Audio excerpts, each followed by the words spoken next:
Andrea, you'll get a pop-up.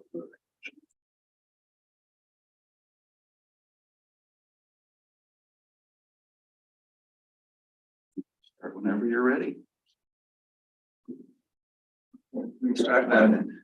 Good afternoon, ladies and gentlemen. You are welcome to the University of Missouri, St. Louis. My name is Eamon Wall. I'm the Smurfit Stone Chair, Irish Studies at UMSL Global. And I want to welcome everybody to our event today. And this is our final event of this semester and our final Irish Studies event of the academic year. And I want to, before anything else, to send out words of thanks to Leanna Constantine, who is the Executive Director of UMSL Global, who's joining us here today, and to my colleagues, Bob L. and Jackie Wilmies, for making all of our events possible this year and before. And also a big welcome to everybody who's out there tuning in on Zoom. And a particular welcome to my English 3090 students who are here today as well. So everybody is most welcome. We will resume our programming in the spring, and our first event will be on February 7th, 2023, when the two Irish poets, Eleanor Hooker, Siobhan Campbell, will do a poetry reading via Zoom. Our programs also continue in through the summer with our study abroad program in Galway, which will run this year from June 18 until July 19. So if anybody is interested, please just let me know and I will give you more information. And we have scholarships available. The format for today will follow our usual one. Our speaker will speak for about 45 minutes. And then we will have time for questions and answers. So the Molly Brown House is located in the Capitol Hill neighborhood of Denver, in a building lovingly restored to honor the life and legacy of Margaret Molly Brown, one of the most famous, intriguing, brave, and inspiring American women of the late 19th century and early 20th century. We know her perhaps best in relation to the Titanic disaster and through films based on it. However, there is much more to her life and legacy than that. Here is an American story, an Irish story, and a Missouri story. A graduate of Metropolitan State University of Denver and Minot State University, Andrea Malcolm now served as the director of the Molly Brown Museum, an institution she has led from strength to strength for a number of years. It is the institution that is ground zero for Molly Brown's studies and for the Molly Brown story, and also for the story of the Irish in the American West. And today we're honored to have Andrea here as our guest speaker on the topic Margaret Molly Brown and the Irish in the West. So a great welcome to Andrea Malcolm. Thank you, Eamon, for having me today. And it's an honor to share this story. And I want to thank all the scholars, first and foremost, upon whose shoulders I stand today, as well as Margaret Tobin Brown herself, who inspires me every day. For those joining us with low or no vision, I'm a white female using she, her pronouns with brown and blonde curly hair done up behind my head, and I have gold glasses. And I'm wearing a green top today, proudly showing my Irish heritage, and I have my I voted sticker on today. I'd also like to honor and acknowledge that I and this house are on the traditional territories and homelands of the Cheyenne and Arapaho nations. And this was also the site of trade, hunting, and gathering for 48 tribes. So we recognize the indigenous peoples as original stewards of this land who called this place home. And it is this land that we gather today to learn about through the story of our Margaret or Molly Brown and the Irish in the West. As Eamon said, Margaret Brown is most noted for her heroism in the aftermath of the Titanic disaster. The scope of the tragedy was grand, not only in the sheer number of those lost, but in naming those world-famous families involved, including the Strausses and the Guggenheims and the Astors. But there was more to the human side of this story, where acts of individual heroism, of gallantry and compassion includes the story of young Irish immigrants, mostly in steerage, who showed courage and life-saving wit. And so many of their lives were marginalized in the quest to tell the story of those in the first class. The mythmakers also took Margaret Brown's story and changed her name to Molly and diminished and discarded her lifetime of accomplishments. Margaret Tobin herself was a daughter of Missouri. She was born to Irish immigrants in Hannibal in 1867. Her father, John, was born in 1823 in Fermoy, Ireland, and immigrated to the United States via Canada with an uncle. He joined other family members already living on a farm near Harper's Ferry, West Virginia. Her mother, Joanna Collins, was born in 1825 in County Roscommon. She said goodbye to her parents, knowing she would likely never return. Oral history tells us Joanna's village was home to friends and family who would soon shape the Irish resistance in America in the form of Irish connection Jeremiah O'Donovan Rossa. In a pre-Ellis Island America with open immigration, the Irish-born followed this diaspora connected to farming and mining that began in places like New York, Massachusetts, or Pennsylvania.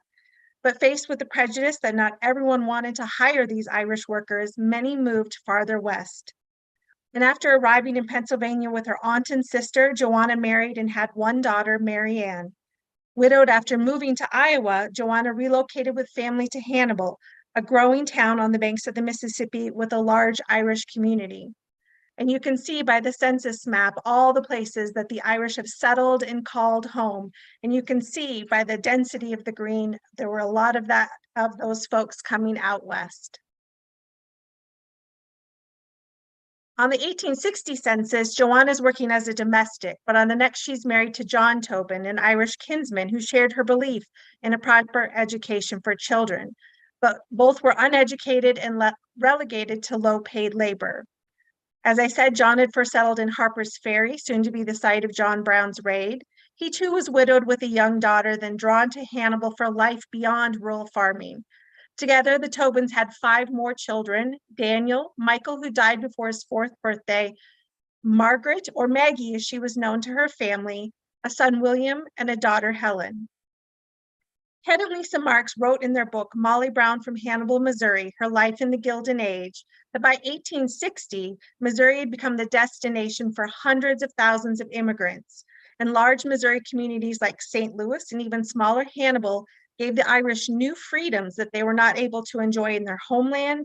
And that included religious freedom, voting rights, the opportunity to hold public office, and free press, all rights that the Irish were eager to exercise. The Hannibal and St. Joseph Railroad allowed these immigrants to reach a growing town in Marion County, which saw 1/3 of the population as Irish by 1870. The Tobins were a part of a large Catholic community, the Church of the Immaculate Conception, with a parish of over 1,500 members under Reverend Father James Murphy. The Marks credit a Catholic church picnic as the meeting place for John and Johanna Tobin, and the church their eventual place of marriage. The Tobins would sacrifice years of income so the children could stay in school. Even the girls, at a time when many didn't think educating a girl was necessary. Family history says that each child received an 8th grade education in the grammar school run by their Aunt Mary O'Leary on Prospect Avenue. The Tobin children were also exposed to the conversations being had by their parents around post-Civil War politics and policies that saw the passage of the 13th, 14th, and 15th Amendments, as well as the unfolding of Reconstruction-era Jim Crow laws. When you look at the city directories for Hannibal, most of the Irish residents were employed as laborers at such places as the Hannibal Gas, Light, and Coke Company, where John was employed. Others found work at the DJ Garth and Brothers Tobacco Factory. There were also other professions such as printers, sales clerks, shoemakers, and butchers. And there was one Dennis O'Grady who started the Hibernia House, a boarding house on Bird in Maine. It was into this world that the Tobin children themselves faced employment prospects. Half-sister Katie entered domestic service at the home of S.W. Leslie. And rather than take up domestic work, Maggie worked at the Garth Tobacco Factory among 1,000 other mostly immigrant or first-generation employees. It would have been Margaret's job to strip the tobacco leaves at a rate of $1 per day. While she never spoke of her time at Garth, one could easily connect her time there with her commitment to labor reform throughout her life. Like the Tobins, most Irish families lived on Palmyra Avenue, now Mark Twain Avenue, and throughout the south side near the rail and lumber yards. John and Johanna lived in this very small 3-room cottage on Denkler Alley, and it was at this house that our Margaret was born and still stands today. When the Marks wrote their book, they imagined a daily life for Maggie and her siblings spent searching for frogs along the shores of the Mississippi just blocks away from their home, or climbing nearby Cardiff Hill for a view of the steamboats as they came to shore at Hannibal's Levee.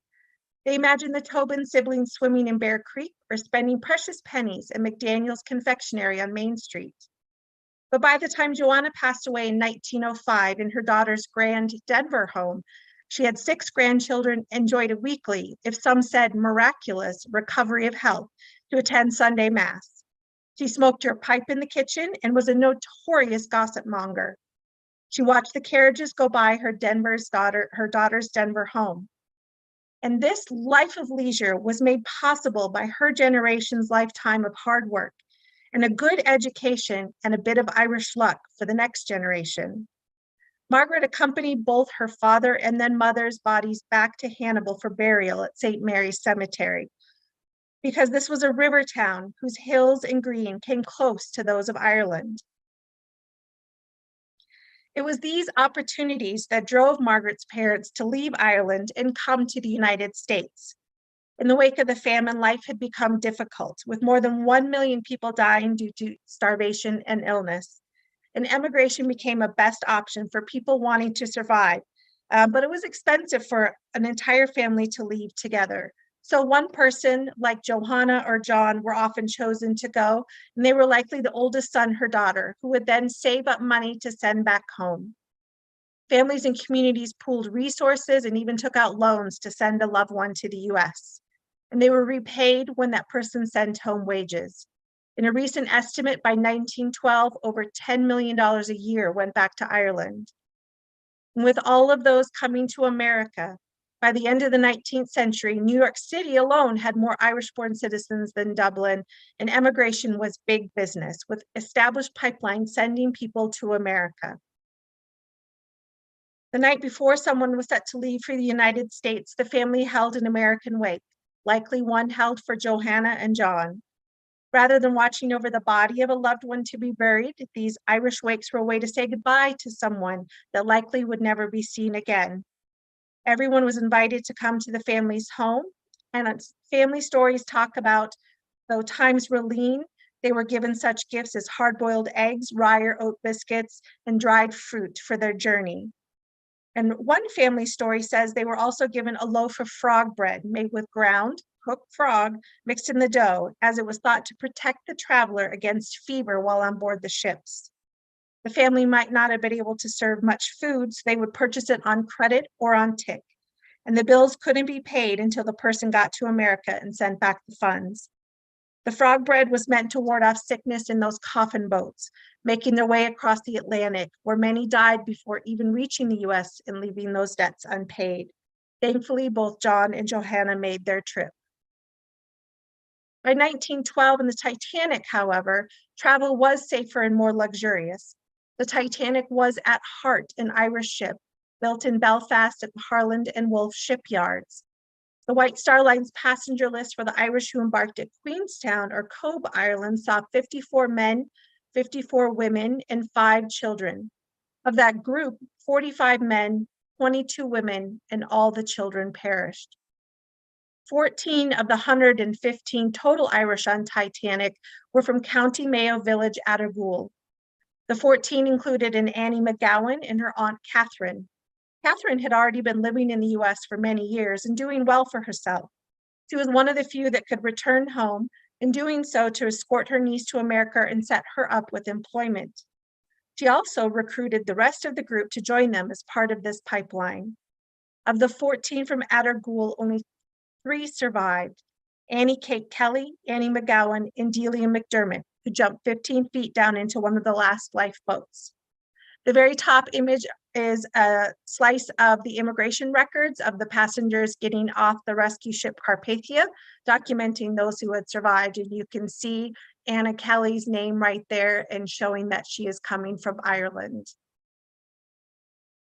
Local newspapers in County Cork expressed the agony and frustration that was left when thousands of local workers began to abandon Ireland. They had hoped that they would be treated with dignity and respect in their new homeland. An 1883 article in a Queenstown newspaper recounted that during this week alone, probably the largest number of emigrants for any week of the season will have taken their departure from Queenstown for America. In this forecast we have made, we fancy the number this week will be about 3,250.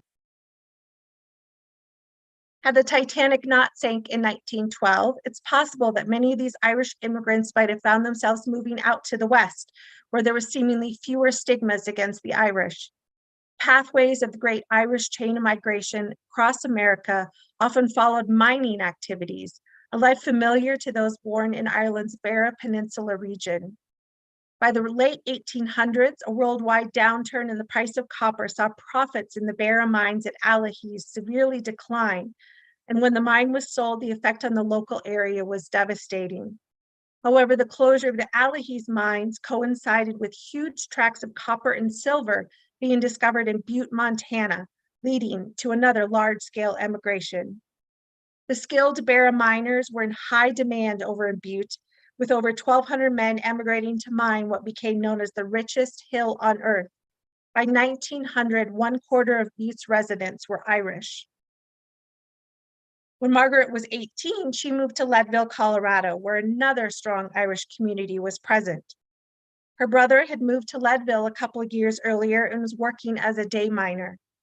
Her half-sister and brother-in-law had also moved to Leadville, opening a blacksmith shop. Leadville, Colorado was one of the most Irish places in the United States by 1880. And according to Dr. James Walsh of the University of Colorado at Denver, whose work informs most of our understanding of the Irish in Leadville, statistics reveal that 8.9% of Lake County residents were born in Ireland.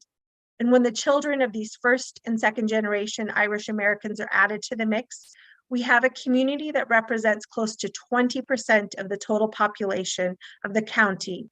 And that's a percentage that rivaled any city or county in the US at the time. Even San Francisco declared the most Irish city in the United States. For Colorado and the entire Rocky Mountain region during the 1880s, there was no place more Irish than Leadville. The Irish inhabited the east side of Leadville in the area known as the 6th Street Irish. Many of the others lived in and around the gulches in the outskirts of Leadville. Walsh's research revealed that the primary occupation was mining. However, there were also bartenders, carpenters, and railroad laborers. And female occupations included housekeepers, laundresses, cooks, nuns, seamstresses, and yes, even prostitutes. In his 1973 recollections, lifelong Leadville resident Michael Donovan had this to say: "The Leadville Irish, especially in that area of Gaelic concentration, East 6th Street, were active in all public activities and dominated politics for decades.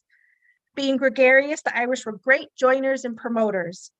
Ancient Order of Hibernians and the Knights of Robert Emmet were two lodges with large membership.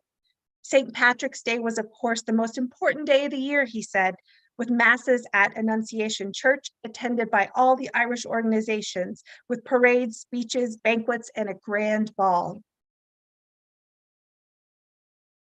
These areas in Western and Southern Ireland were rampant with hunger and persecution, were the most devastated during the famine, as many in West Cork were fleeing another mini famine that hit the region in the 1870s.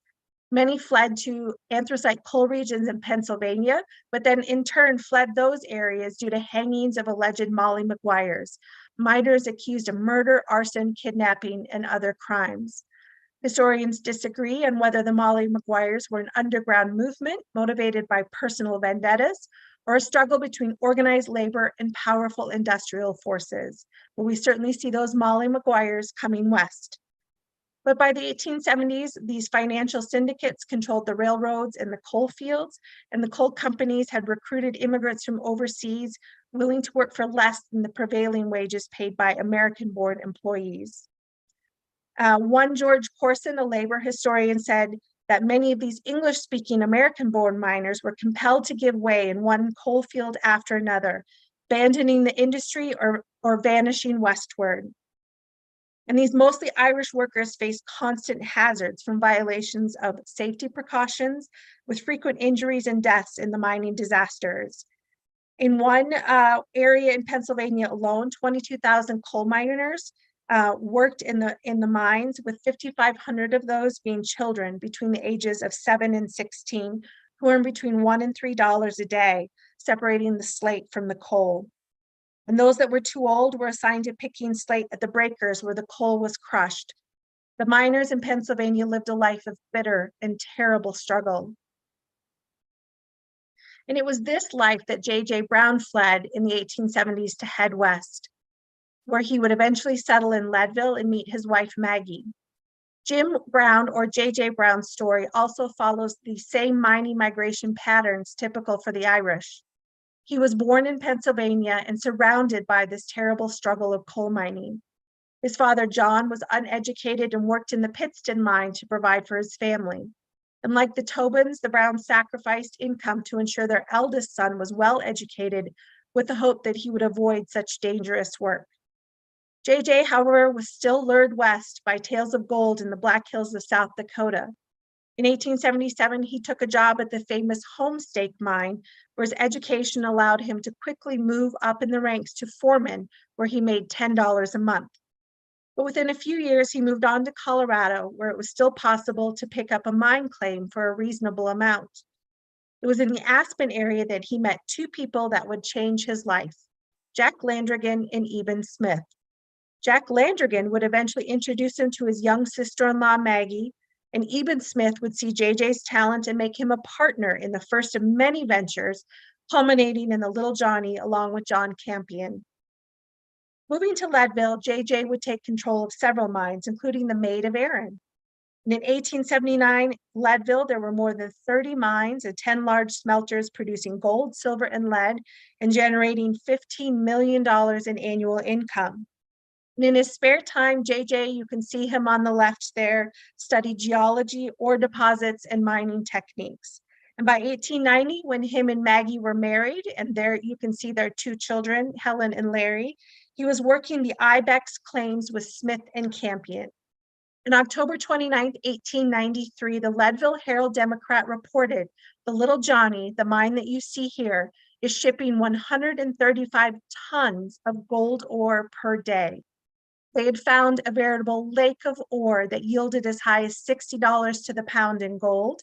And in just 6 years of mining, the Little Johnny yielded over $10 million in ore revenue. But Leadville, Colorado still wasn't much better than Pennsylvania coal mining if you were a mine worker. Leadville miners twice led massive strikes, mostly led by Irish resistors like Michael Mooney. They led these strikes in the 1880s and 90s for higher wages and better working conditions, walking out of mines and bringing the Colorado economy to a halt. The Colorado National Guard that you can see there on the left was brought in each time to stop the strike and arrest the miners.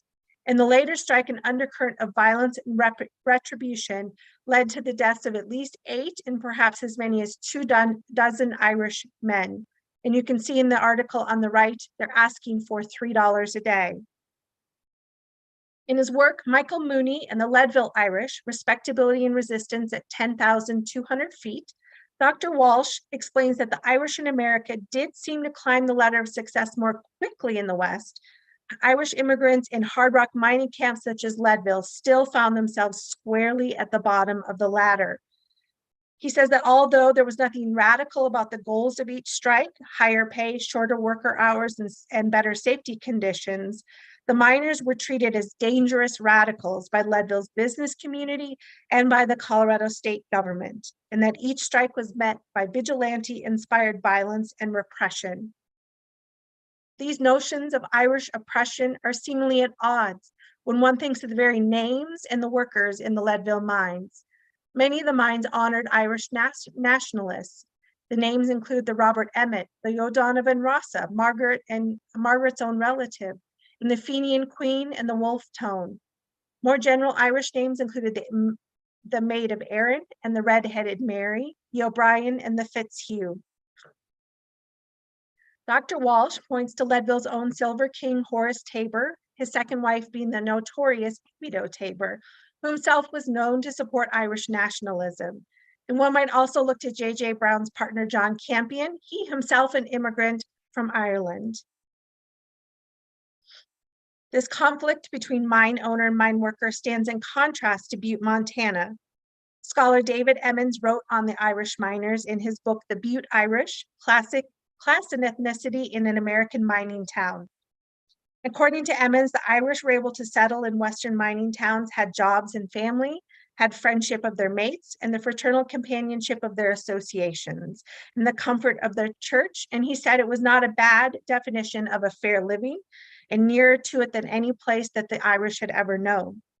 But Dr. Walsh argues that Emmons' conclusion is based upon the experiences of the Irish in Butte, which was an exceptional place for Irish miners because the mines were Irish-owned. Irish-born Marcus Daly developed the Anaconda copper mines in Butte, so the lure of Butte was brighter because of Daly's presence. But in Leadville, however, the Irish did not enjoy the same level of respect and stability. Dr. Walsh says this kind of paternalism did not exist in any place outside of Butte. And in Leadville, the Irish found themselves struggling for their very lives in a hostile and oppressive situation. It was within this atmosphere of labor unrest that our Margaret Brown began to form her own ideas about labor rights and universal human rights. She would carry these ideals with her down to Denver, another of the West's Irish towns. The working class Irish lived in neighborhoods like Baker, Auraria, Highland, and Curtis Park. In the 1870 Denver census, 60% of Irish men are listed as common laborers, while 70% of single Irish women are listed as domestic servants, some of them even finding employment at our own home behind me, the home of J.J. and Margaret Brown. Denver's leading Irish businessman was flour miller J.K. Mullen. He was born in Ireland, and as part of Denver's elite, the Mullins were Capitol Hill neighbors to the Sheedys, the Pattersons, and our own Browns. And this group would fund the construction of St. Joseph's Hospital and numerous schools and orphanages. And together with Mrs. Brown at the fundraising helm, they also built Denver's Immaculate Conception Cathedral. You can see it in the middle there, dedicated in 1912. The image on the left is the cover of a book called Irish in Denver by Dennis Gallagher, who unfortunately just passed earlier this year, Tom Noel and Jim Walsh. And you can see the priest of the Immaculate Conception Cathedral standing on that very scaffolding at the top between the two spires. To raise funds, Mrs. Brown envisioned a carnival of nations. She said the carnival is to Denver what the World's Fair was to St. Louis. A newspaper reported that you can look out at any hour of the day or night and see Mrs. Brown whizzing around town in the Brown's automobile. She is in her element when engineering a big project and has considerable experience. This carnival would kick off on July 10th, 1906, with a grand parade, a circus, and a village of all nations. This included, to reflect our Irish pride, an Irish village that was presided over by Mrs. Mullen, complete with a Blarney Castle, Irish food, dancing, and was even covered in bogwood, peat, and moss. Newspapers recount stunning examples of Irish lace, as you can see here in this article on the right, that were sent to Denver by peasants from across the pond.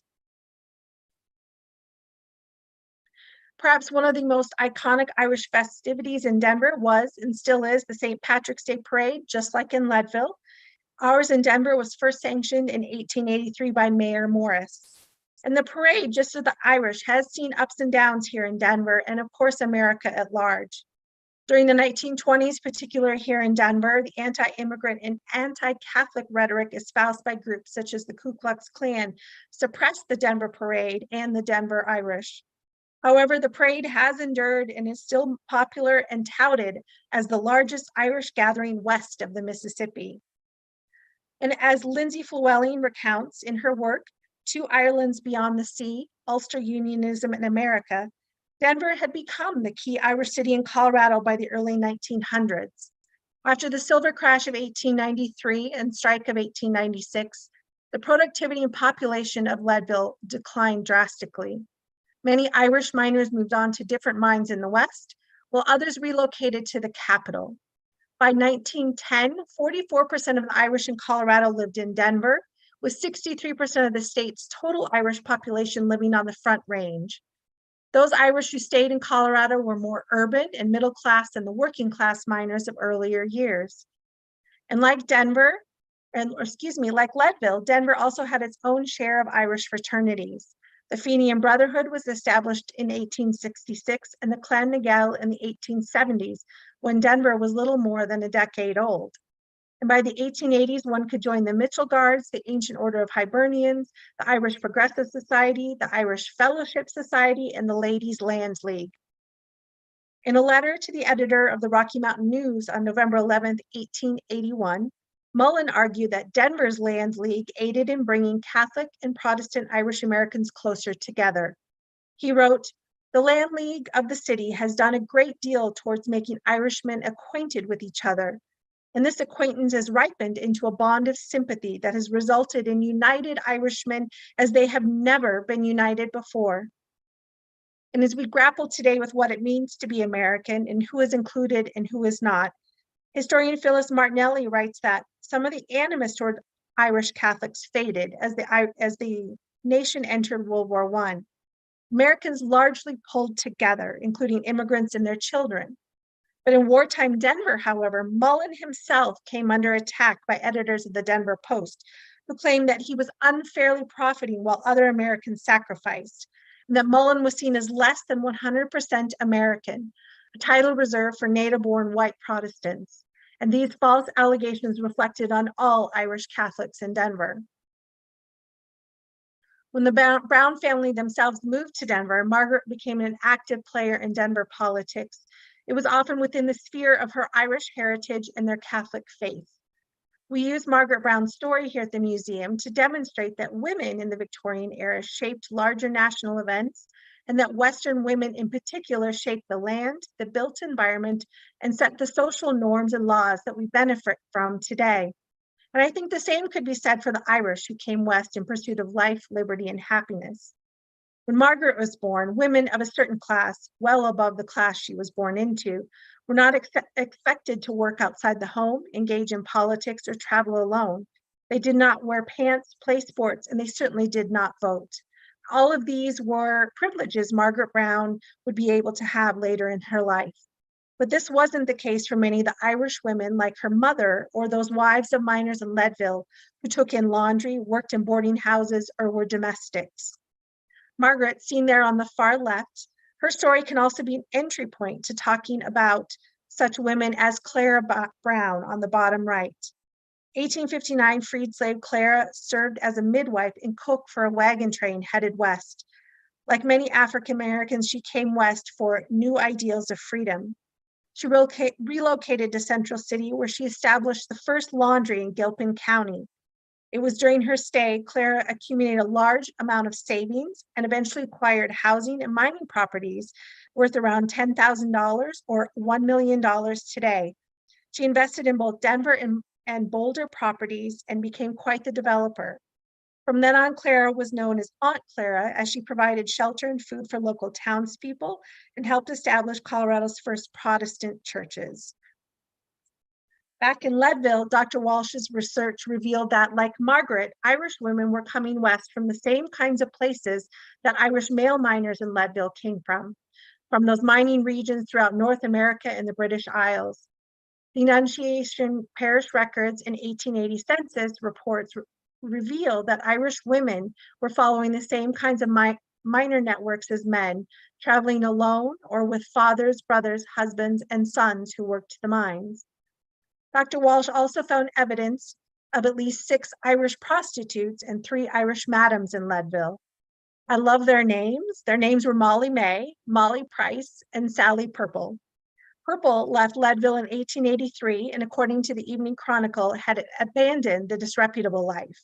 But Molly Price is listed on the 1880 census as head of her family consisting of 3 other Irish-born prostitutes.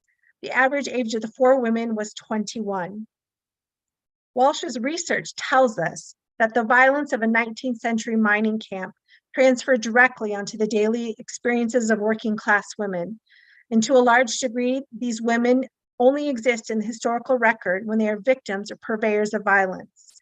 And that certainly seems to be the case when you're reading the Leadville newspapers and see women dying of marital abuse, dying in childbirth, and all the different reasons why these women are dying. When Margaret herself made that transformational journey from Hannibal to Leadville at the age of 18, she too followed her brother, who took up work in the mines. But due to her advanced education, Maggie Tobin was hired to work at the Daniels, Fisher and Smith dry goods, clothing, and carpet store rather than working at a hotel or working as a laundress. In a 1947 letter received by the Brown's son Larry, Thomas Cahill recollected his time spent working with a young Maggie at Daniels and Fisher. He said Maggie's work was in the carpet and drapery department, and her duty was to sew carpets, draperies, and shades. She was a very capable and pleasant employee. She was exceptionally bright and a most interesting conversationalist. She had a charming personality, and this, coupled with her beauty, made her a very attractive young woman.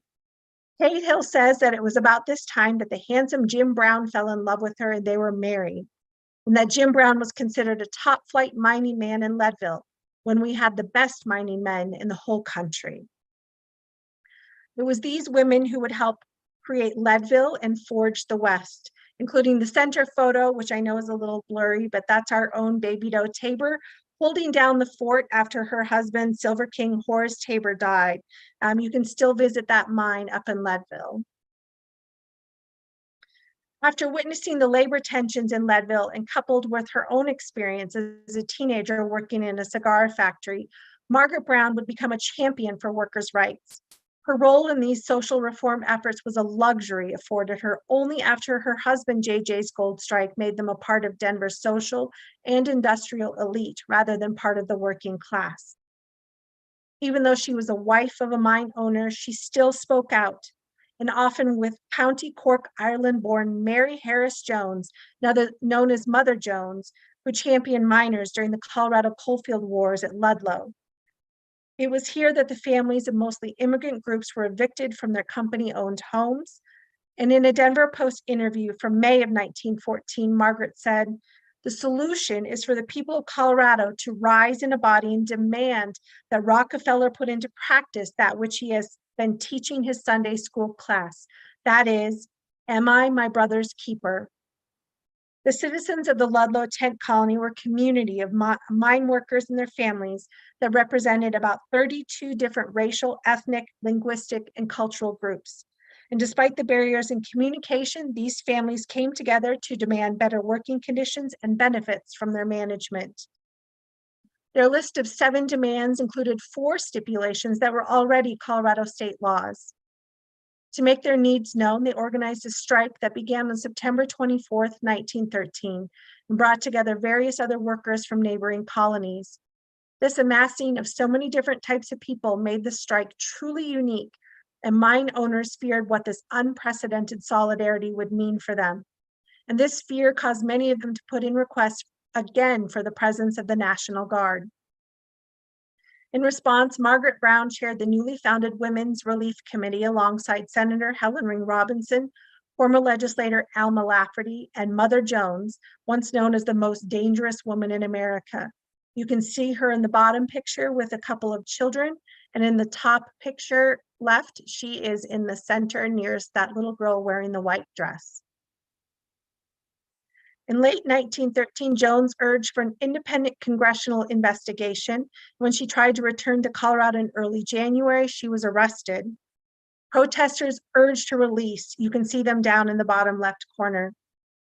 Eventually, the militia let her go when threatened with a court case.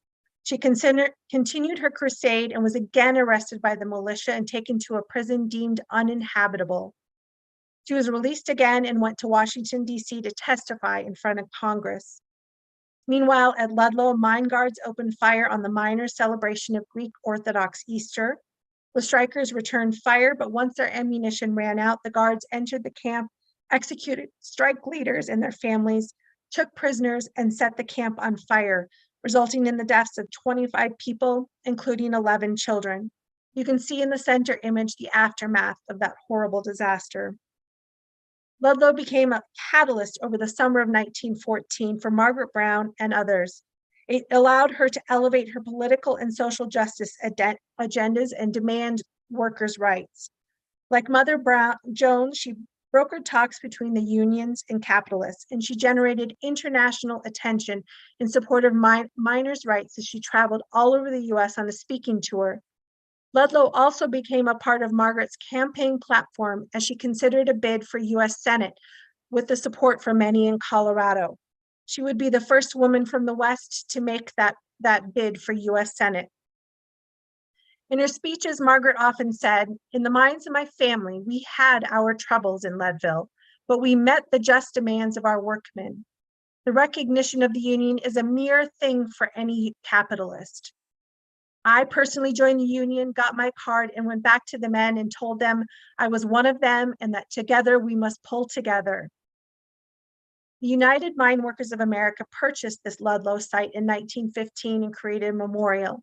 They believed that Ludlow had immense significance, contending that the soil of Ludlow Field has been consecrated by their blood, and to the miners of America it is hallowed ground.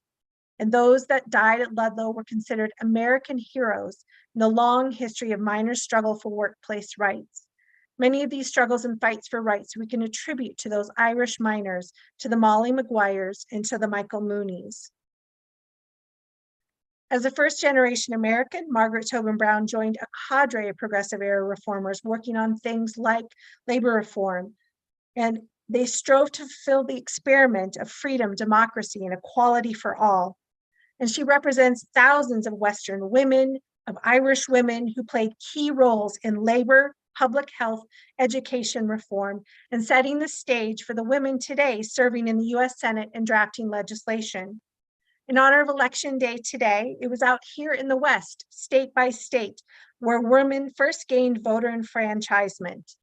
After a defeat in 1876, the Colorado Equal Suffrage Association campaigned for over a decade. And to gain the vote, women went door to door, organizing letter writing campaigns and took part in speaking tours. As a result, Colorado was the first state to grant women the right to vote as a referendum put to the voters. Alice Meredith, who was seen as the architect of Colorado's passage of suffrage, was nicknamed the Susan B. Anthony of Colorado. She said, "Equal suffrage is not an end, it is a beginning." She said, "It is not we as women, nor we as men who will make this world better, but all of us working together as human beings." In this image on the left, titled "The Awakening," you can see the rest of the country yearning and looking to the West to help them gain enfranchisement and this knowledge in pursuit of liberty. I would say that Alice and Margaret would hope that you've exercised your right to vote today. We know that Margaret Brown had a knack for being in the right place at the right time. She had that independent mindset so common in the West, and her extraordinary life experiences make her life a powerful teaching tool.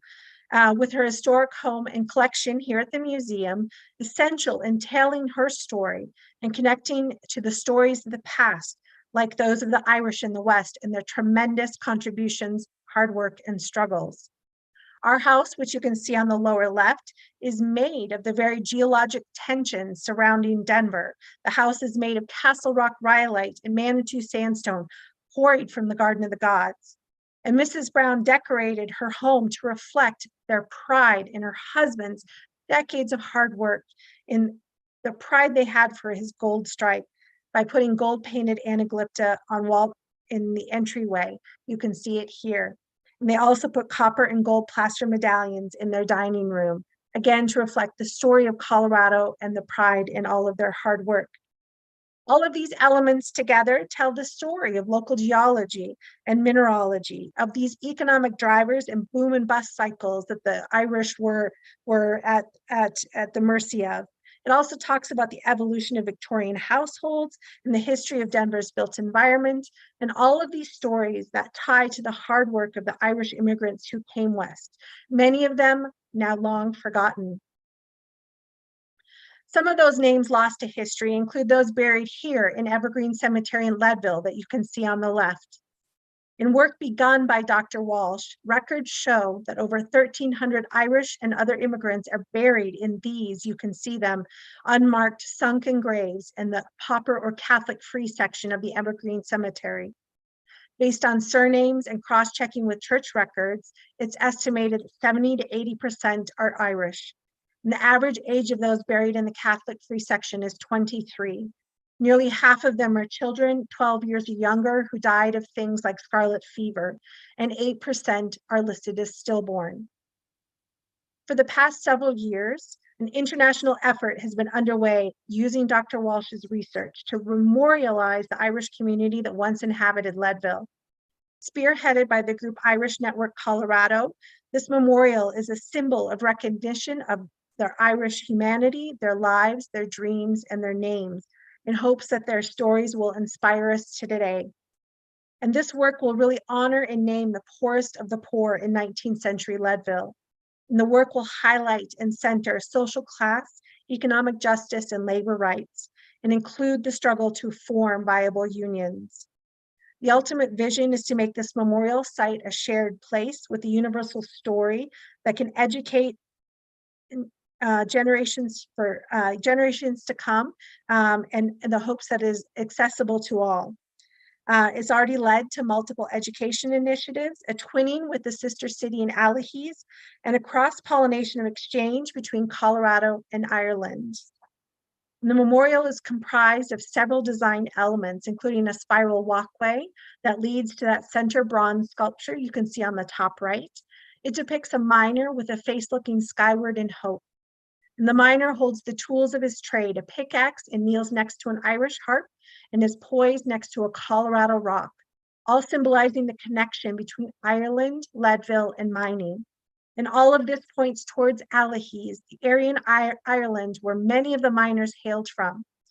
And the panels around the centerpiece will name the forgotten miners and their families so that they can finally be remembered and found.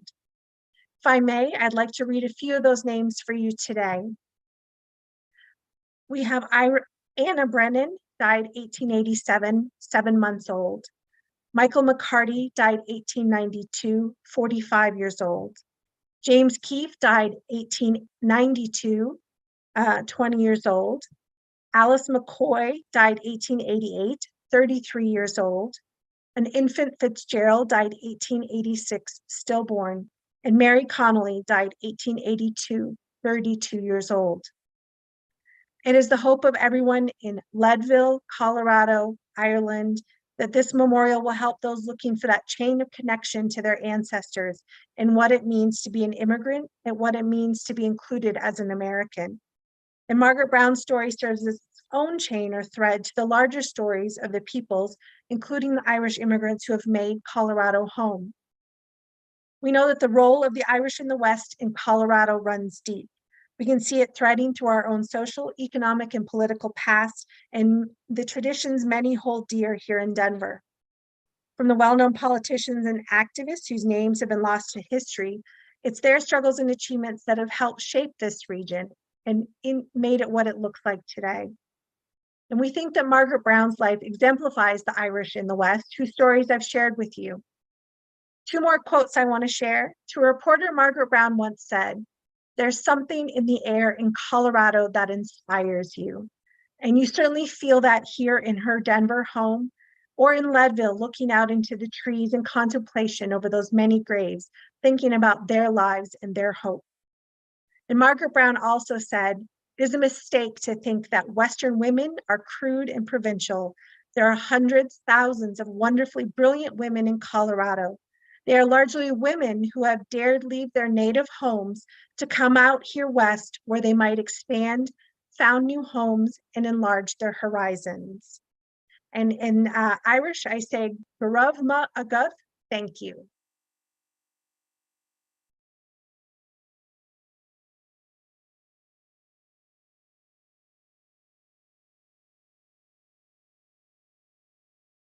And I will just put up some sources that I used if anyone wants to take a picture or capture that slide. These are some of the books that I referenced in my talk. You can also see links down below to some great articles online about the Irish Memorial that is completed phase 2 and is now being fundraised for phase 3. You can also see a great article about Mother Jones that talks about from Alahis to Leadville and reckons it as a trail of tears for the Irish across America through mining. So some great resources. Okay, thank you very much, Andrea. It's a wonderful talk, and if anybody ever is heading out west, I would go to Denver. I would go to the Margaret Molly Brown House and Museum, which is fantastic. And they also sell a lot of books there. I remember leaving it with buying some of these books there, and then going on to onto Leadville as well. So we do have some time for some questions, and I have two here on the Q&A. So I'll see if I can read them. Somebody else, one person says she has to leave, right? So, question, right? So does anybody have a question that's here in the room with us, or wants to type a question on the Zoom? Please feel free to do so.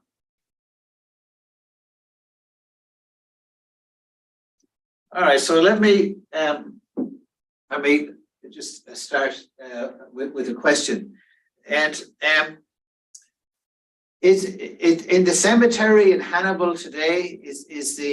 Are the family graves still there? And could we go see them, Andrea? Yes, please. If you travel through Hannibal, stop and say hello to John and Johanna Tobin for me. There are also other family Marys buried there, such as Mary O'Leary and several others. So there are Tobins and O'Learys and Reddings buried in the cemetery there. And just another question then, was it difficult for her, for Margaret Brown to fit into the high society of Denver, when she got married and when she moved into the city, or was it fairly seamless? It was fairly seamless for the Browns. They were well connected in Leadville. They were even friends with the governor at the time. And when they moved down to Denver, they fit right into this large and a well-connected Irish community in Denver, and were able to socialize with the Mullins, the Pattersons, all of those great families, and accomplish all of that fundraising. We often say Margaret couldn't have done all of that if she wasn't accepted in society, and she was written about in the newspapers nearly every day for her philanthropic accomplishments, for the brave things she did, like be one of the first women to run for US Senate in the United States. And all the other things she accomplished. And she's interesting that she is, she's part of the high society, she's part of the high mining families, but also she's a great supporter of miners' rights, isn't it? It's kind of unusual, is it? It is unusual, but again, as I said in my talk, I really think it is, the fact that she grew up to working class parents, herself worked in a tobacco factory in Hannibal, and then moved to Leadville, where she saw the struggles of her fellow Irish in the mines every day, her own brother working in the mines, and then her husband working in the mines. She was there and present for those 2 mine strikes that happened. So she was able to see those struggles, so that by the time they made their wealth, she was able to use that privilege to turn around and support those miners. And her husband, J.J. Brown, was called the miner's friend, and that he often put his hand out more than anyone else to support and help the miners. So their own mines were some of the sort of most friendly to the miners and paid the best wages, and helped the Leadville and Colorado economy rebound a bit when they found that tremendous gold strike. So I think she saw it as her part duty as a wife of a mine owner to, provide fair wages, and also, lean on other mine owners and large industrialists like the Rockefellers to provide a living wage and better working conditions. So I think Margaret always saw herself as being a great PR machine and being a voice for those who were otherwise voiceless or marginalized. Very good. So we have a couple of questions. Yeah, go ahead, Alex. Yeah, you said that a number of miners left Pennsylvania, and I think the implication was that they went west, but I'm wondering if any went to Appalachia and just how the Irish got to Appalachia, if you could say something about that. I don't know personally much about the sort of movement from Pennsylvania to Appalachia, but I know Pennsylvania State has got great resources on that, so I would direct you to that. But you have those those usual chains where they're leaving Pennsylvania, heading west. I would gather to guess that Appalachia probably wasn't far enough west for many of the miners, as the conditions were very similar to what was happening in Pennsylvania. But instead, they were being drawn by stories, coming out of Butte, Montana, coming out of Reno, Nevada, coming out of Leadville, Colorado, that the conditions were, in theory, better, and that the pay was higher. That makes sense. Yeah. Yeah, I was just wondering, and maybe you mentioned this, sorry if you did, I don't mean to make you repeat yourself. I was just wondering, Molly Brown, did she have her own letters or diaries or anything like that? And are they archived anywhere, like her personal writings? So some of the joy and frustration of being a historian and working at a historic house museum is, how do we know what we know? Margaret Brown was written about in the newspaper most every day, so we have a lot of source material from those. We do have letters that Mrs. Brown wrote to family, or that family members wrote to her. And then we also have, photographs and family scrapbooks. And we also have a lot of her writings. Mrs. Brown was an accomplished travel writer, and a lot of her essays were picked up in newspapers across the country. One thing we are lacking and wish we had more of were sort of her own writings in her own words. And there was also a biography that she wrote that was submitted to a publisher that was unfortunately lost to time. So while we don't have sort of a diary or a biography that really gives us that insight, we are able to, glean that from, letters she would write to her daughter, or letters she would write to a housekeeper here at the house in Denver when she was traveling. And so we're able to piece it together, but we don't have that sort of nice diary piece that would give us that additional insight. So we do have quite a bit digitized and available online. If you go to mollybrown.org, you can start looking and see what we have. We have images of our collections items up, and then some of those documents that help tell her Titanic story. One of the great pieces we do have is she wrote her account of the Titanic disaster, and it was serialized in the Newport Herald and then picked up in papers across the country. She strongly condemned the White Star Line for their treatment of passengers and crew, that the disaster was very poorly managed. And she said it was a disaster as unnecessary as running the Brown Palace Hotel into Pikes Peak. The Brown Palace Hotel being a famous historic hotel here in Denver, and Pikes Peak being the mountain, the famous 59er mountain just south of here. So we have, quite a bit that allows us to help tell her story.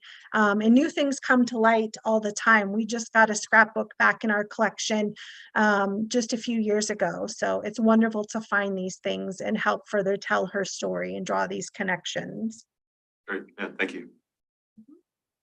Any other questions? There's a couple in the Q&A. Okay, we have a few in the Q&A. Okay.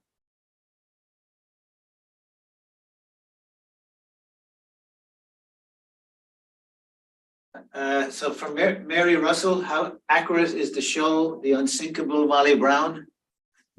Well, after Mrs. Brown died in 1932, there were two obituaries written about her. One was in the Denver Post. It was written by Frances Wayne, who was a female reporter who had been reporting on Mrs. Brown's activities for 2 decades. So the obituary is correct. It says she was, a survivor of the Titanic, married to Mr. Brown, and that she was, ran for U.S. Senate, and she was active labor reformer. The Rocky Mountain News, however, decided to embellish her obituary.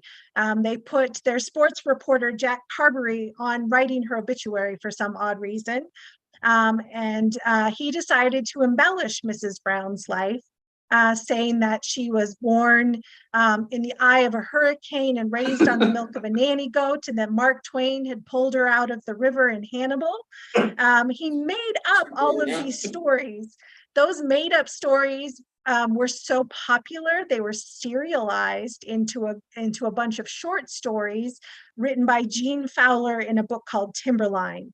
Timberline then begat another series of stories written by Carolyn Bancroft, who further embellished the story, saying that Mrs. Brown was uneducated and unaccepted in society, and that her heart was as big as a ham, and that she couldn't say no to anyone. And those stories became inspiration for a gentleman named Richard Morris, who came west looking for the story of someone to write about for a new play. And it was those stories that inspired the play The Unsinkable Molly Brown, which in turn inspired the movie The Unsinkable Molly Brown, starring Debbie Reynolds. So very little of the story Unsinkable Molly Brown is accurate. It sure is loud and fun and entertaining.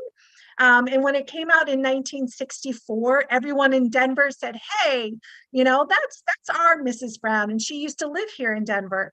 So when a few years later, when the gentleman who owned this home decided to sell it, he said, hey, we've got this treasure here in Denver.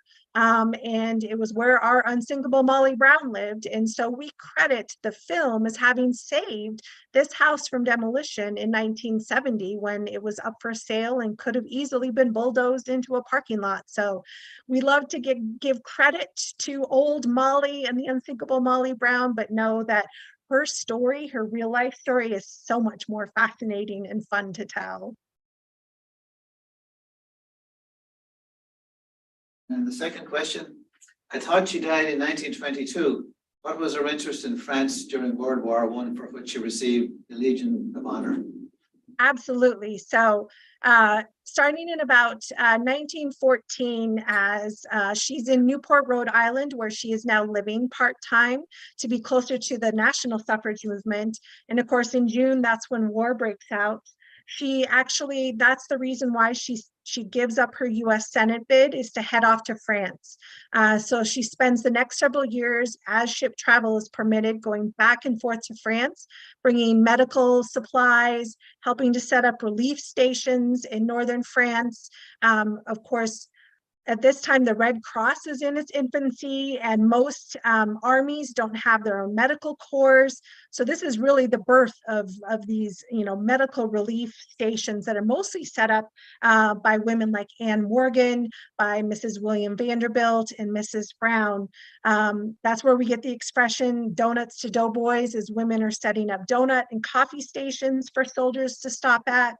And so she's working in northern France off and on for several years. Her son Larry even is in World War I. He's in the expeditionary forces that are serving on the front line and help break the Hindenburg Line. After World War I, she stays in France, and with Anne Morgan helps to raise funds to rebuild northern France. It's completely devastated. Roads, churches, schools, bakeries, all gone.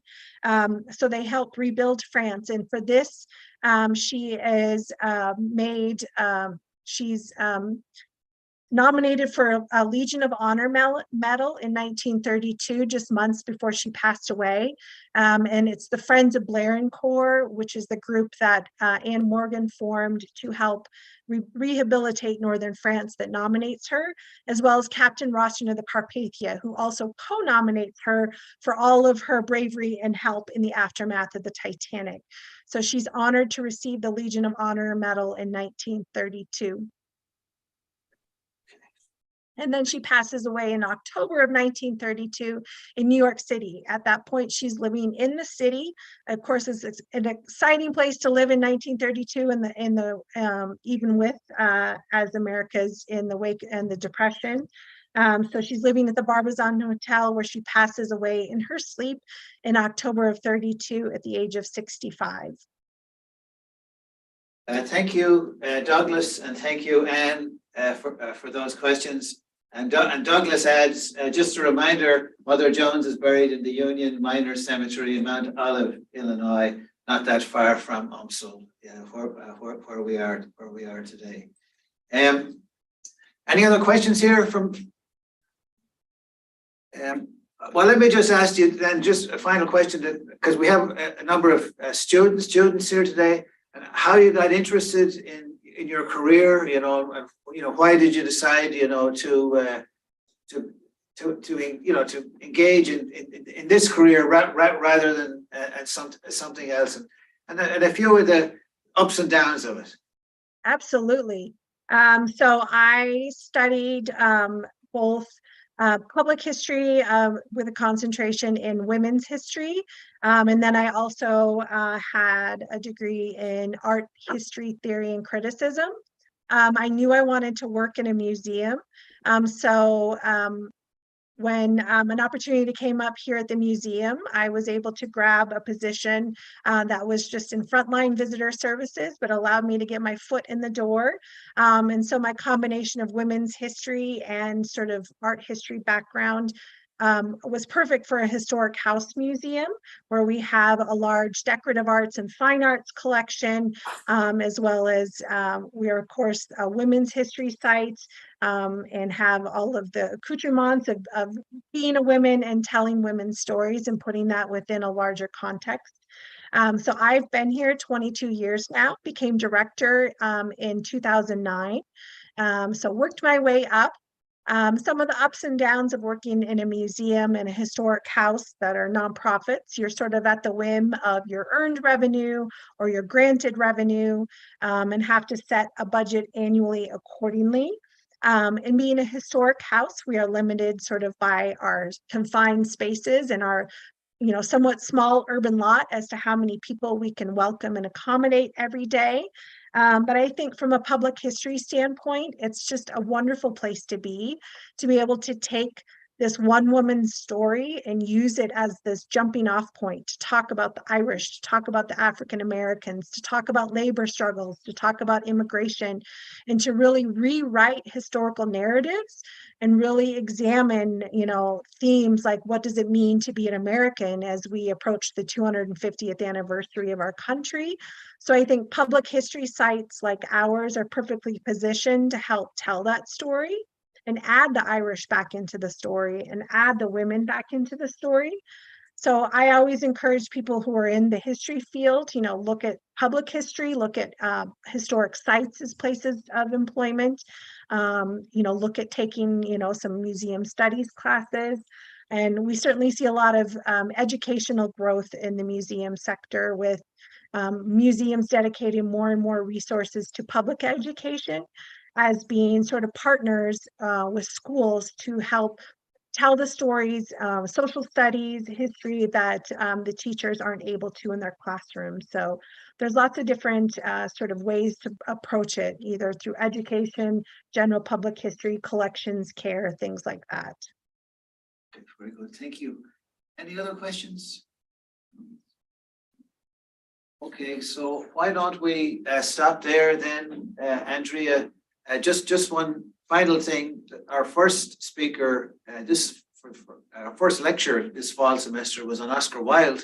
And of course, Oscar made a great name for himself in Colorado and in Leadville as well, right? As we find out. So Andrea, thank you so much for giving us your time today for a wonderful and informative lecture. We were thrilled to have you, and good luck with everything in your career and with the museum. Thank you so much. Well, thank you. I hope to see you all here at the museum, or perhaps in Leadville at the Evergreen Cemetery Memorial. See you there. Okay. All right.